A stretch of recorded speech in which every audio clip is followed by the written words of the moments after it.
En agosto de 1690 hizo su entrada en Lima el excelentísimo señor don Melchor Portocarrero Lazo de la Vega, conde de la Monclova, comendador de Zarza en la Orden de Alcántara y 23º virrey del Perú por su majestad don Carlos II. Además de su hija doña Josefa, y de su familia y servidumbre, acompañabanlo desde México, de cuyo gobierno fue trasladado a estos reinos, algunos soldados españoles.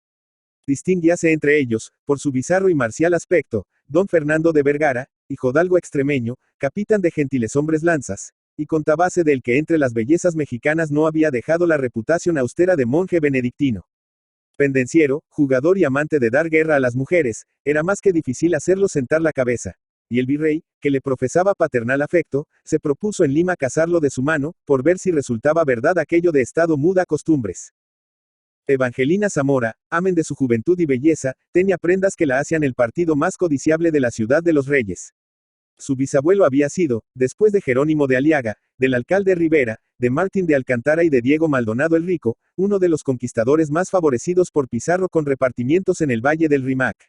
El emperador le acordó el uso del don, y algunos años después los valiosos presentes que enviaba a la corona le alcanzaron la merced de un hábito de Santiago. Con un siglo a cuestas, rico y ennoblecido, pensó nuestro conquistador que no tenía ya misión sobre este Valle de Lágrimas, y en 1604 lió el petate, legando al mayorazgo, en propiedades rústicas y urbanas, un caudal que se estimó entonces en 1/5 El abuelo y el padre de Evangelina acrecieron la herencia, y la joven se halló huérfana a la edad de 20 años, bajo el amparo de un tutor y envidiada por su riqueza. Entre la modesta hija del conde de la Monclova y la opulenta limeña se estableció, en breve, la más cordial amistad. Evangelina tuvo así motivo para encontrarse frecuentemente en palacio en sociedad con el capitán de gentileshombres, que a fuer de galante no desperdició coyuntura para hacer su corte a la doncella, la que al fin, sin confesar la inclinación amorosa que el hidalgo extremeño había sabido hacer brotar en su pecho, escuchó con secreta complacencia la propuesta de matrimonio con don Fernando. El intermediario era el virrey nada menos, y una joven bien doctrinada no podía inferir desaire a tan encumbrado padrino. Durante los 5 primeros años de matrimonio, el capitán Vergara olvidó su antigua vida de disipación. Su esposa y sus hijos constituían toda su felicidad. Era, digámoslo así, un marido ejemplar. Pero un día fatal hizo el diablo que don Fernando acompañase a su mujer a una fiesta de familia, y que en ella hubiera una sala, donde no solo se jugaba la clásica malilla abarrotada, sino que, alrededor de una mesa con tapete verde, se hallaban congregados muchos devotos de los culvículos. La pasión del juego estaba solo adormecida en el alma del capitán, y no es extraño que a la vista de los dados se despertase con mayor fuerza. Jugó, y con tan aviesa fortuna, que perdió en esa noche 20,000 pesos. Desde esa hora, el esposo modelo cambió por completo su manera de ser, y volvió a la febricitante existencia del jugador. Mostrándosele la suerte cada día más rebelde, tuvo que mermar la hacienda de su mujer y de sus hijos para hacer frente a las pérdidas, y lanzarse en ese abismo sin fondo que se llama el desquite. Entre sus compañeros de vicio había un joven, Márquez a quien los dados favorecían con tenacidad, y don Fernando tomó a capricho luchar contra tan loca fortuna. Muchas noches lo llevaba a cenar a la casa de Evangelina y, terminada la cena, los dos amigos se encerraban en una habitación a descamisarse, palabra que en el tecnicismo de los jugadores tiene una repugnante exactitud. Decididamente, el jugador y el loco son una misma entidad. Si algo empequeñece, a mi juicio, la figura histórica del emperador Augusto es que, según Suetonio, después de cenar jugaba a pares y nones. En vano Evangelina se esforzaba para apartar del precipicio al desenfrenado jugador. Lágrimas y ternezas, enojos y reconciliaciones fueron inútiles. La mujer honrada no tiene otras armas que emplear sobre el corazón del hombre amado. Una noche la infeliz esposa se encontraba ya recogida en su lecho, cuando la despertó don Fernando pidiéndole el anillo nupcial. Era este un brillante de crecidísimo valor. Evangelina se sobresaltó. Pero su marido calmó su zozobra, diciéndola que trataba solo de satisfacer la curiosidad de unos amigos que dudaban del mérito de la preciosa alhaja.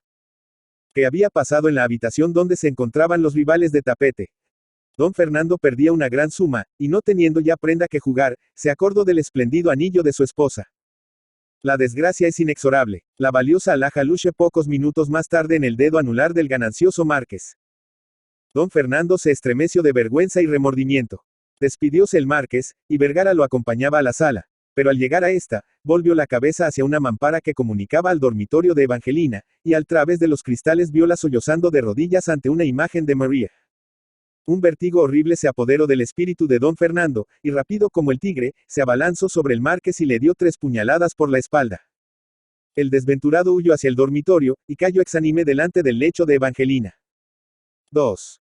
El conde de la Monclova, muy joven a la sazón, mandaba una compañía en la batalla de Arras, dada en 1654. Su denuedo lo arrastró a lo más reñido de la pelea, y fue retirado del campo casi moribundo. Restablecióse al fin, pero con pérdida del brazo derecho, que hubo necesidad de amputarle. Él lo sustituyó con otro plateado, y de aquí vino el apodo con que, en México y en Lima lo bautizaron. El virrey Brazo de Plata, en cuyo escudo de armas se leía este mote, Ave María Gratia Plena, sucedió en el gobierno del Perú al ilustre don Melchor de Navarra y Rocafort. Con igual prestigio que su antecesor, aunque con menos dotes administrativas, dice Lorente, de costumbres puras, religioso, conciliador y moderado, el conde de la Monclova edificaba al pueblo con su ejemplo, y los necesitados le hallaron siempre pronto a dar de limosna sus sueldos y las rentas de su casa. En los 15 años y 4 meses que duró el gobierno de Brazo de Plata, periodo a que ni hasta entonces ni después llegó ningún virrey, disfrutó el país de completa paz. La administración fue ordenada, y se edificaron en Lima magníficas casas. Verdad que el tesoro público no anduvo muy floreciente, pero por causas extrañas a la política. Las procesiones y fiestas religiosas de entonces recordaban, por su magnificencia y lujo, los tiempos del conde de Lemos.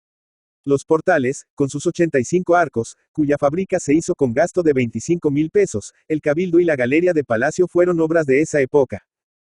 En 1694 nació en Lima un monstruo con 2 cabezas y rostros hermosos, 2 corazones, 4 brazos y 2 pechos unidos por un cartílago.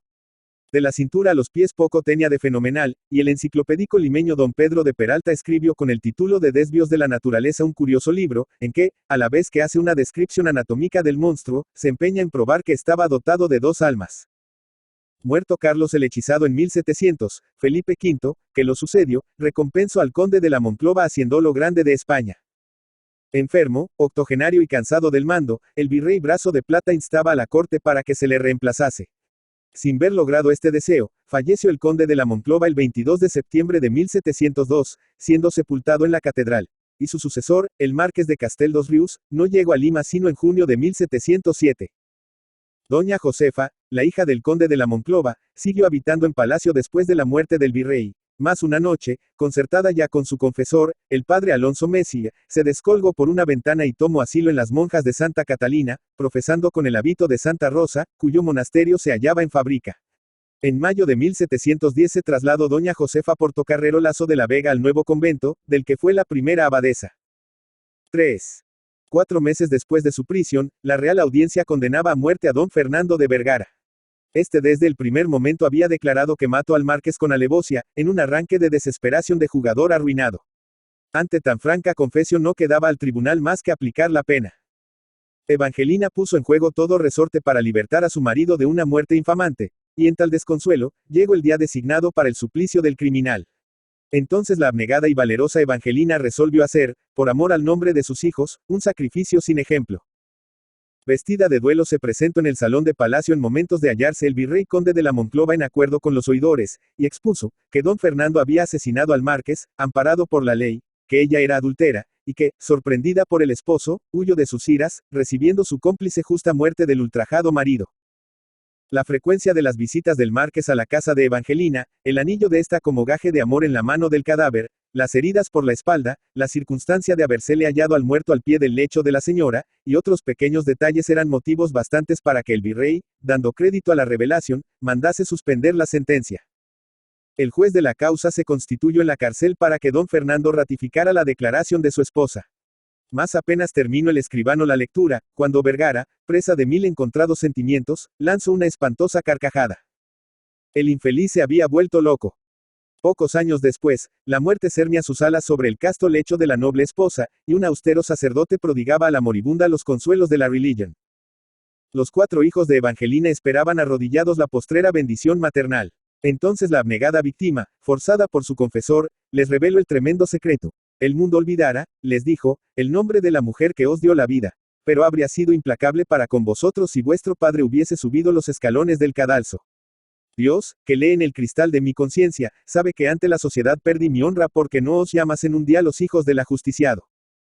Ricardo Palma, Lima, 7 de febrero de 1833 Miraflores, Lima, 6 de octubre de 1919, fue un escritor romántico, costumbrista, tradicionalista, periodista y político peruano, famoso principalmente por sus relatos cortos de ficción histórica reunidos en el libro Tradiciones Peruanas.